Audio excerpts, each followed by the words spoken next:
कि अब जाति जनगणना उस बात की पुष्टि करेगी कि जिसकी जितनी हिस्सेदारी उसकी उतनी भागीदारी, जिसकी जितनी संख्या होगी उसको उतना हिस्सा मिलेगा, राजनीति में, विकास में, अन्य कामों में। और हमें लगता है कि यह देश में क्रांतिकारी परिवर्तन लाएगा, विकास में एक नए आयाम को फिर से रेखांकित करेगा। देखिए, कल एक क्रांतिकारी निर्णय जाति जनगणना का भारत सरकार ने फैसला लिया है और कांग्रेस पार्टी का मानना है, हमारे नेता का मानना है, मेरा मानना है कि यह निर्णय जाति जनगणना देश के विकास में एक क्रांतिकारी परिवर्तन लाएगा, विकास में एक बड़े नए आयाम को पैदा करेगा, जन्म देगा। जाति जनगणना केवल जातियों की गिनती नहीं है। जो हम सब चाहते हैं, जो हमारी पार्टी चाहती है कि समाज का एक एक्सरे सामने आए कि भाई किस जाति के लोग किस अवस्था में जी रहे हैं। देश की आज़ादी के 75 साल बाद विकास में उस जाति की भागीदारी कितनी है, कितने लोग उनके सरकारी नौकरियों में, कितने लोग राजनीति में पार्टिसिपेट किए, उन्हें हक और अधिकार कितना मिला है, और समाज के मुख्यधारा खास करके शैक्षिक क्षेत्र में उन्होंने शिक्षा कितना ग्रहण किया, किस स्तर तक वो प्राप्त कर पाए हैं।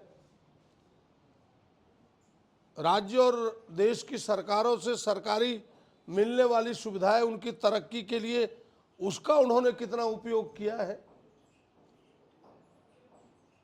तो ये पूरी गणना इस जाति जनगणना का भाग है जो देश के सामने बिल्कुल साफ साफ ये तस्वीर देगा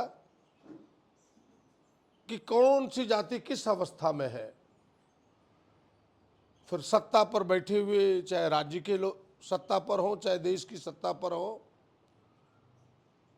बैठे हुए सत्ताधारियों के सामने यह तस्वीर आएगी तो फिर उसको ध्यान में रखते हुए हम विकास के नए खाके को खींच पाएंगे। जिनकी कम भागीदारी है उनकी भागीदारी को बराबरी कैसे दे, जिनकी नगण्य भागीदारी है उसको भी बराबरी हम कैसे दें, ये तमाम चीजें हम कर पाएंगे। और मेरा मानना है कि यह जीत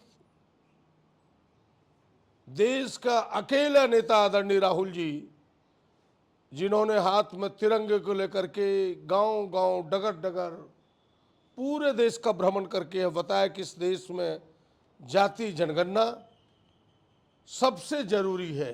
कल तक यही भारतीय जनता पार्टी मुखर होकर कह रहा था, उनके प्रधानमंत्री कह रहे थे कि देश में दो ही जातियां हैं, एक गरीब एक अमीर।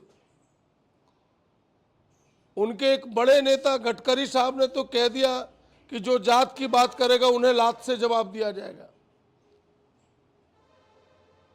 यानी भारतीय जनता पार्टी, आरएसएस, तमाम लोग जाति जनगणना का विरोध कर रहे थे कि देश को यह बांटने वाली साजिश है जाति जनगणना।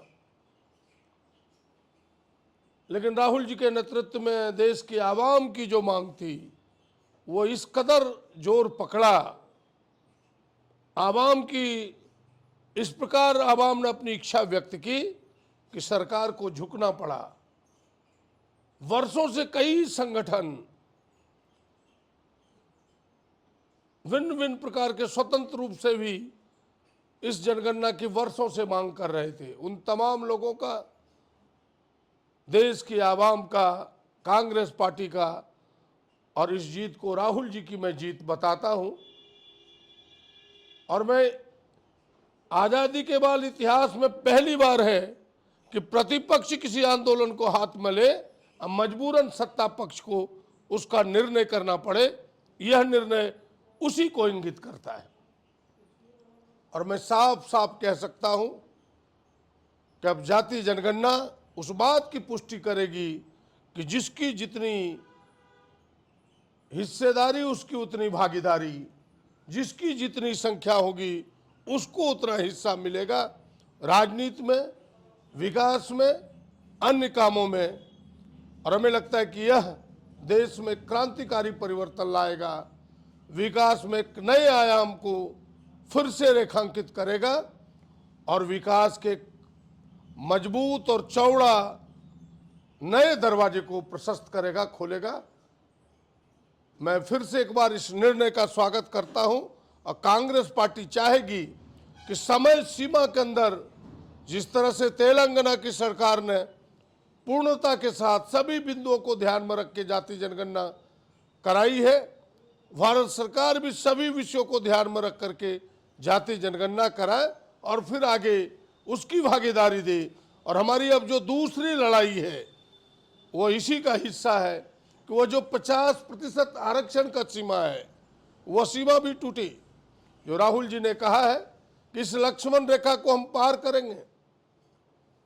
अगर किसी की संख्या है, जैसे खास करके झारखंड में हम 55% ओबीसी है, आज आरक्षण मात्र 14% है, उसे इस सीमा की रेखा को तोड़ने के बाद उनको भी हिस्सेदारी मिल पाएगा, उनके भविष्य को हिस्सेदारी मिल पाएगा। हम उस दिशा में इस लड़ाई को ले जाएंगे। हमें लगता है कि फिर से इस निर्णय का स्वागत करते हुए आदरणीय राहुल जी के नेतृत्व में जो दूसरा मुद्दा है उसको लेके हम सब आगे बढ़ेंगे और इस देश को, यहाँ के लोगों को न्याय दिलाने का प्रयास करेंगे। धन्यवाद।